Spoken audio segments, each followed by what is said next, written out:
bihira. Halos nga po walang nagbebenta nun kasi ang puhunan pa lang niya masakit na sa mamimili. Kaya pag binenta mo yun, ano yun, 200, 280. Kaya hindi kami bumibili.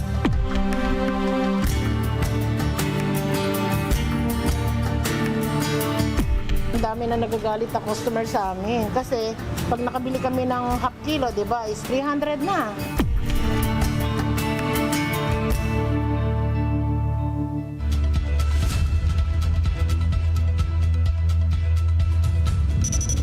From the nation's capital, all sides, all the time, I'm Robbie Alampay.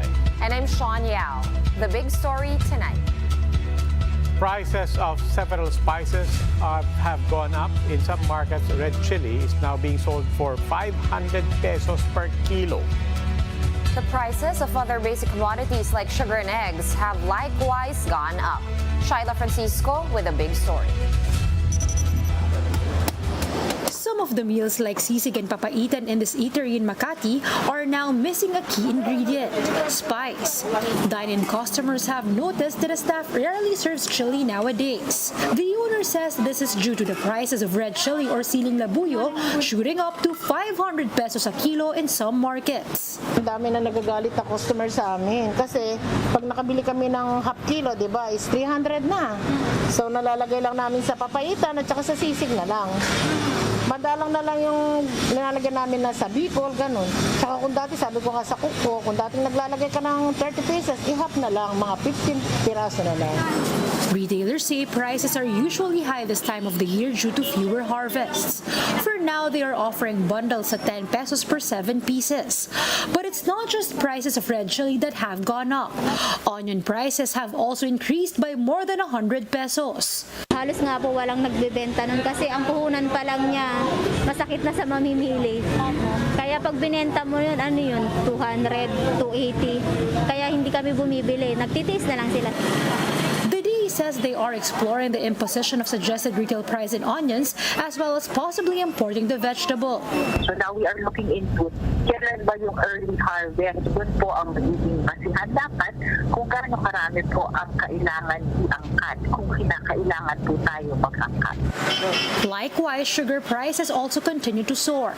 To combat this, the Sugar Regulatory Administration is eyeing 300,000 metric tons of sugar imports as local harvest in August and September is not enough to meet the demand. The DA, meanwhile, is asking the SRA to ensure that a significant volume of imports will be allocated to the household market. With the entry of more supply, whether through imports or local harvests, they're expecting prices of white sugar to go down to 72 pesos a kilo. Shaila Francisco, we are One News.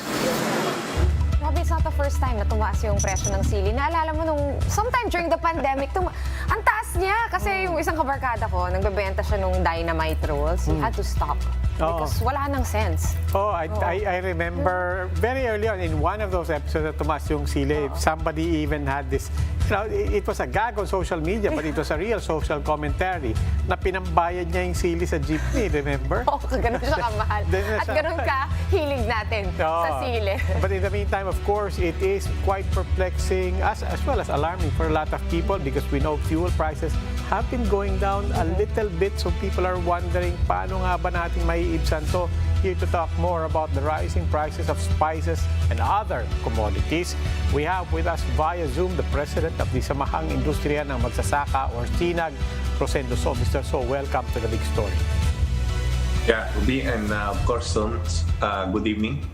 Right. Sir, yun nga, tanong ni Robbie, bumababa na nga yung presyo ng petrolyo. Why are the prices of other basic commodities, including some spices like sili, going up? Yeah, yung sa, kasi sa sili, may mga area na nasira, no?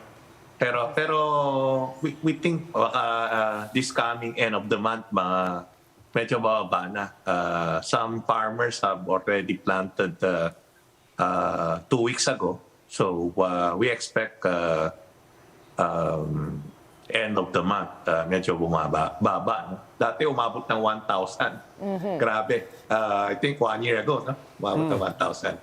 So yun, sili, pwede natin abulin by this coming September. Yeah. Okay, in the meantime po, pinag-uusapan, mag-angkat, mag-import tayo ng ibang mga supplies, lalong-lalo na for sugar. Other than importation, what else can be done? Lalong-lalo na kung production ng problema. Yeah, yung sugar, I think up to end of the month, may konti tayong kakulangan talaga. So I think SRA will issue some import permit to import. And the onion, the white onion also, no? Kasi ang onion is paubos na yung nasa cold storage, no? Hindi natin in-store yan ng yung onion kasi hindi kayang mag-store ng more than 6 months. Kaya ngayon ang nasa cold storage is red onions na. So we expect na DA will issue SPSIC for the white onion. Notwithstanding all of that, balikan ko lang po yung unang tanong ni Sean. Despite all the other factors that have to come in, just isolating for the factor of fuel prices, has that made a difference kahit man lang mitigating? Yung fuel price, malaki pa rin increase, no? If you compare it January 2021, ang fuel is 30 pesos. Yung umingkrease tayo ng 80 plus to bumaba ng 70 plus, maliit yung decreases, no, compared dun sa increases. So yung production cost talagang malaking tinaas. And yung pataba, no, yung fertilizer, if we compare January 2021, that is only 850 to 900 pesos yung urea. Now, it reaches, no, na 2 months ago, it reaches around 3,000 pesos. Ngayon, bumaba konti, 2,500, and as of today, 2,300 pesos. No? So, we hope it will be stable para at least hindi masyadong tataas ang presyo. Yun nga, pero ito rin yung napansin natin. No? Sa merkado, mas mababa na yung presyo ng pork, pati ng chicken. Pero yung presyo ng egg, pataas pa rin. So bakit ganun, sir? Kasi kung galing naman, di ba? Yeah, yung pork, nag-meeting kami, yung may announcement si Presidente kasi na kung pwede tulungan siya, no, to lower the price, and ang stakeholder ang gagawin is mag-aalaga ng mas malaki konti, no, para at least yung cost of production bumaba konti. So yun ang so far yung presyo ng baboy bumaba na ng 20 pesos ang live weight, no, almost 25 pesos for the past 3 weeks, no.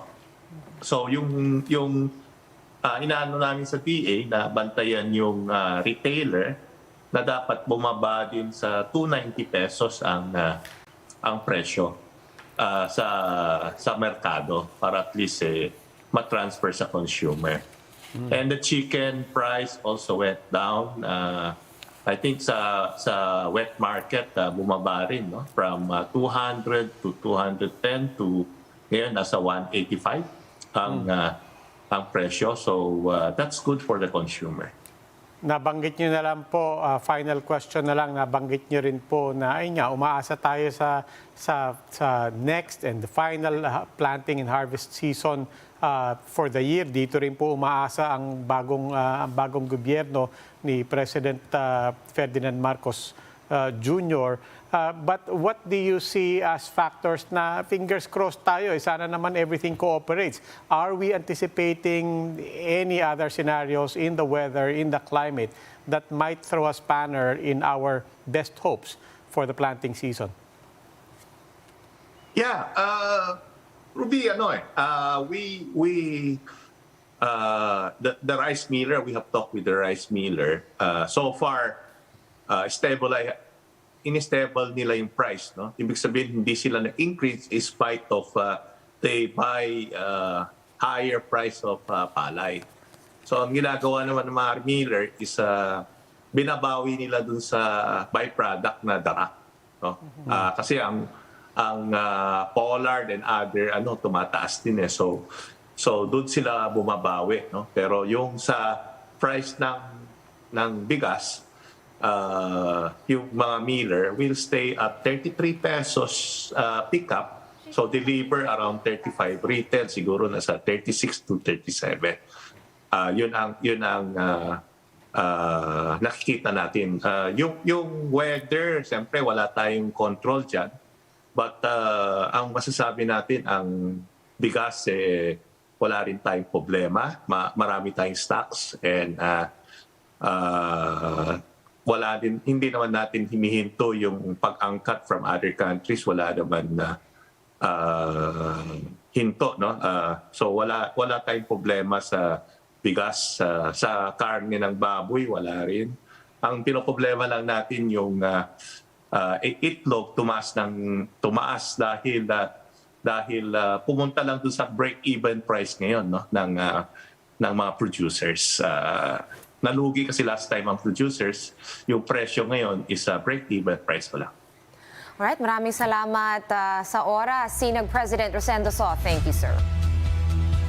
Still to come.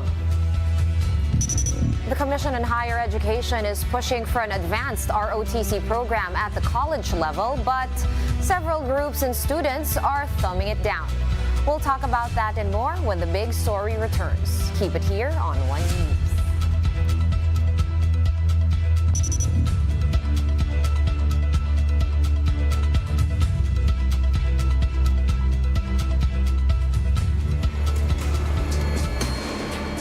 A key sector in our transformation plans is that of energy. Another fundamental requirement for growth and increased employment will be the availability of cheap, reliable energy. This even comes under the category of ease of doing business. If we are to attract investors, both local and foreign, to set up shop here in the Philippines. At present, our demand for energy far exceeds our reliable supply.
Limited.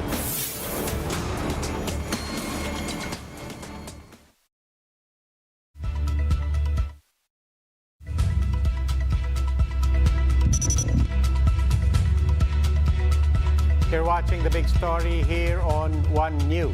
The Commission on Higher Education is supporting the return of mandatory ROTC. CHED is also eyeing to start an optional advanced ROTC program for college. Camille Samonte with the details. The ROTC program as a mandatory component. Mandatory ROTC is among President Bongbong Marcos' priority measures. With this, the Commission on Higher Education is supporting the proposal as well. Once mandatory ROTC for senior high school pushes through, an optional advanced ROTC program will be implemented at the college level. De Vera said this program will be skills-based. Those who will complete the program will receive a diploma or certificate in military sciences or disaster management. The Commission will also amend the National Service Training Program currently implemented in college. Ang mangyayari dito ay yung advanced ROTC as an option sa NSTP will already produce possible officers that can be recruited into the armed forces or to the reserve corps. However, some students are still hesitant to participate in the program. Kasi di ba po sa ibang military service po may nagkakaroon po ng hazing, tapos yung iba po na-abuse po ng mga ibang kasama po sa pagtitraining po, di ba? Kasi minsan may mga nasasaktan na babalta na hazing po. The mandatory ROTC was abolished in 2002 after the death of University of Santo Tomas student Mark Chua, who was killed by his ROTC fellow after exposing the corruption and anomalies within the training corps. Chua's friend and former abolished ROTC spokesperson Attorney VJ Topacio expresses concerns over the imposition of mandatory ROTC. Sa hustisya para sa pamilya ni Mark Wilson Chua at sa lahat ng Tomasino ay hindi pa nakakamit ng buo kasi may mga hindi pa nahuhuli. Sa years and decades of abuses, tama na, huwag na nating ibalik. Some legislators, including Senator Bato de la Rosa, have also thrown their support for mandatory ROTC. For News 5, Camille Samonte, We Are One News. And here to share their insights about the proposed advanced ROTC program, we have Attorney VJ Topacio of the Abolish ROTC Network. He's joining us live via Zoom. Welcome to the big story, Attorney VJ. Hi, good evening, Robbie and Sean. Okay, sir, could you just clarify something for me? Kasi we were talking about this. The proposal is mandatory ROTC for senior high school. Yung advanced ROTC na pinag-uusapan natin, this is going to be for college, but are we getting that right? This is not going to be mandatory at the college level. Okay, thank you, Robbie. Sige, first, let me clarify. I used to be the spokesperson of the Abolish ROTC Network way back in 2002 when I was still a college student at UST. Actually, magkakabatch kami nila Mark Chua sa University of Santo Tomas, and we were among those who called for the abolition before. Okay, but nevertheless, sabi nga natin, tama si Robbie, it's not as if the students, or rather yung ROTC, hindi naman siya tinatawag na totally abolished. It's there, diba? It has always been there. But let's just continue the NSTP program, diba? It's just optional.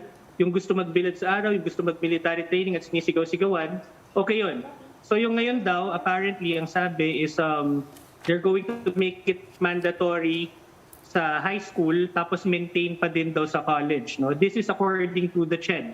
And medyo malabo pa yung dito, yung guidelines natin. So let's just clarify, the NSTP program, hindi nito inabolish yung ROTC. It makes it optional. So, ewan ko kung ano nangyayari dito, kung bakit kailangan gawing mandatory. But obviously, our position is, let's not make it mandatory. Okay, but let's get to your position, therefore. What's the concern here? Of course, the proponents are saying, look, this will instill discipline, this will instill a sense of patriotism. Yung itong mandatory ROTC, advanced ROTC at the college level, if I'm hearing more components on essentially civil defense, more components on disaster response, and so on, what's wrong with all of that? Yeah. Well, Robbie, we think or we believe that military discipline is not per se the discipline that we are looking for. Number one, lagi lang sinasabi na we're not at war. Diba? The Philippines right now, walang gera sa Pilipinas. So what's the use? If we say that we're going to prepare the youth for eventual war, alam mo, ako naniniwala ako yung mga kabataang Pilipino, pag nangyari yung gera na yan, mismong sila yung maglilista niyan or magsa-sign up to defend our country. Ang problema ko ngayon dito is if we're saying that military discipline is the solution na patagal natin hinihintay, Abay, tingnan natin yung mga politiko natin ngayon. Ang tagal ng mandatory ng ROTC. Lahat ng halos ng mga politikong yan nag-ROTC.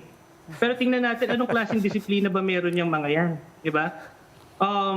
It's military discipline. Hindi ito yung disiplina na sinasabi natin para sa mga kabataan. Ang ginagawa nito takot. The facts still remain that meron ng mga namatay because of this ROTC program, including Mark Wilson Chua, may Topacio. Marami ng hazing na naganap, okay? Maraming corruption at hindi naman ito na-address. Gusto lang nila ibalik bigla. Pero dati hindi ito na-address. Nung naging optional, hindi ito natalakay. At ngayon gusto nilang ibalik at ibigay ulit yung lahat ng powers dun sa mga nag-i-implement ito. So I think that if this is a really good program, nung nag-optional ito, kumusta ba yung enrollment? Pumasok ba yung mga estudyante dyan? Nag-ROTC ba sila dahil makakatulong ito sa kanila? Dahil makakatulong ito sa bansa nila? Or wala ba rin bang nag-enroll dahil alam nila na ang matututunan lang nila dito ay military discipline or yung pagiging utak pulbura at hindi yung talagang paglilingkod sa mamamayang Pilipino. Pero Attorney VJ, gaya ng sinabi ni Robbie, what if they make clearer guidelines and really change kumbaga the angle of ROTC into a more civil defense-oriented or disaster response-oriented program? Susuportahan niyo ba ang pagbalik ng ROTC na mandatory? Actually, Sean, since 2002, when we were still students back then, 17 years old pa lang kami noon sa UST, so 20 years na ang nakalipas, no? Ito na naman tayo, bumabalik na naman tayo, no? Nag-uusap na naman tayo about, of course, the revival of the ROTC. So basically what I'm saying is, may 20 years yung gobyerno para pinatunayan sana nila na talagang na pwede pala yung program na yun, during the time na optional pa ang ROTC, ay pwede talagang mag-focus sa civil defense, civic defense rather, sa service, sa disaster response, etc., etc. So anong ginawa natin? May 20 years na pilot testing na eh. So, well, with that being said, mahirap na naman na bigla na namang mag-i-implement ng bago. Yun nga, again, na sinabi ko kanina, nang hindi natatalakay yung mga issues na kinatatakutan ng mamamayan. Andyan pa yung sinasabi natin na dagdag bayarin ito. Kanina, kausap nga namin yung kasambahay namin dito, si Manang, sabi niya, tama po kayo sir, dagdag bayarin na naman sa aming mga magulang yan na may pinapakolehiyo. Ibang usapin pa yun. So, I guess the NSTP program is enough para sa amin. Gawin nating optional lang. Kung gusto nilang palakasin at pagandahin yung program, do it sa format or dun sa context ng NSTP na optional lang ROTC. On the other hand, let me just put a finer point to something that you said, because I think that's absolutely valid. Where's the data? Where are the indicators that things have made a difference, that people liked it, that this has really improved the lives of people? But to that point, are you saying that it failed, or are you simply saying, look, let's look at the data first, and then we're actually open to talk about this? To be blunt about it, Robbie, based on what happened historically, I would say it failed. It failed big time, actually. And I wouldn't risk, my kids and the youth, sa mga susunod na generation sa ating bansa, na humarap sa isang programa na napaka-risky dahil nga hindi pa sapat yung pag-aaral. So I would say na sa combination of both yung question mo, there's no sufficient data and there was sufficient time pero hindi ginawa yun. So definitely, it failed.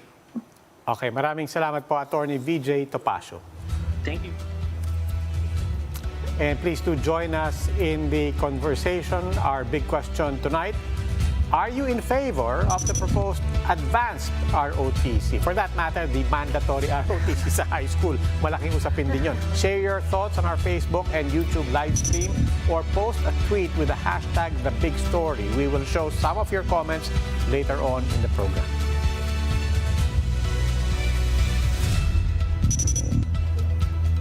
The Big Story will be back with more stories after the break. Keep it here on One News.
watching The Big Story here on One News.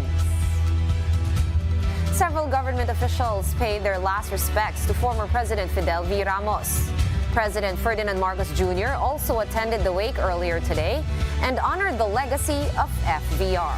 News 5's Faith Del Mundo joins us live from the Heritage Park in Taguig to give us the latest. Hi, Faith. What do you have for us? Yes, Robbie, Sean, today starts officially the wake of former President Fidel B. Ramos here in the Heritage Park or Heritage Memorial Park here in Taguig City. To help manage the flow of guests and better adhere to COVID-19 precautions, the family has designated certain dates and times for groups and sectors wanting to visit the wake. This Thursday from 7 a.m. to 2:30 p.m., the schedule is for government officials. 3 p.m. onwards will be for members of the Ramos cabinet, while evenings are reserved for tributes. Ramos' former cabinet members also visited. Among those were Labor Secretary Benny Laguesma and Energy Secretary Rafael Lotilla. Former President Rodrigo Duterte also visited the wake. Other officials who visited the wake today are former Vice President Leni Robredo, Executive Secretary Vic Rodriguez, House Speaker Martin Romualdez, and former Senate President Senator Tito Soto, Senator Bong Revilla, and former Senator Franklin Rilon. Only government officials are allowed to visit the wake today. Tomorrow, groups from the business community and civil society organizations are scheduled to pay their respects. The wake of the late president will only be open to the public on Sunday and Monday. This is to ensure that COVID-19 protocols will be strictly followed. He'll be laid to rest on Tuesday next week, a state funeral with full military honors. President Bongbong Marcos visited earlier today. FBR is the cousin of Bongbong's father, former President Ferdinand Marcos Sr. Here's what Marcos Jr. has to say. I just reminded Mrs. Ramos on how FBR, when he became president, was a symbol of stability. After all the tumultuous events of 1986, when he came into the presidency, he brought calm and he brought stability to our country. And for that, we will always be grateful to him.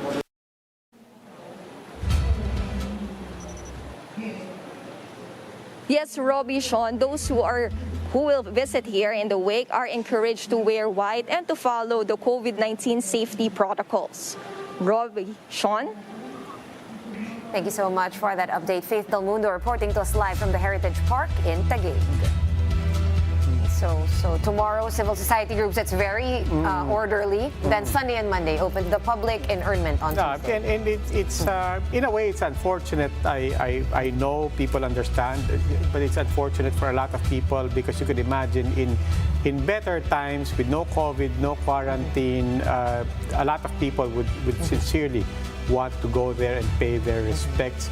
But that said, for the past days, we've had the privilege of talking to a lot of people who knew the different sides to FBR. Ang saya, kausap mo yung mga journalists.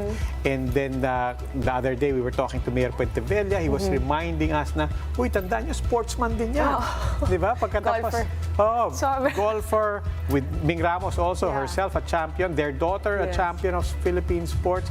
And then a lot of people also calling in to remind na, uy, civil engineer din yan. Remember, he brought us out of the energy crisis in the 1990s. So really a lot of things that I'm sure a lot of people would want to pay their respects.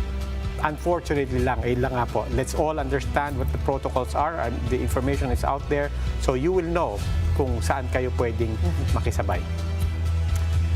And that's the big story tonight. For more updates, follow News 5, The Philippine Star, and Business World online. You may also log on to onenews.ph for more in-depth analysis. Ako po si Robbie Alampay. The Big Story is also available via Signal Play. Make a free account now at signalplay.com and stream One News anytime, anywhere. I'm Sean Yao. Masks on, wash hands, and stay safe, Philippines. We are One News, all sides, all the time.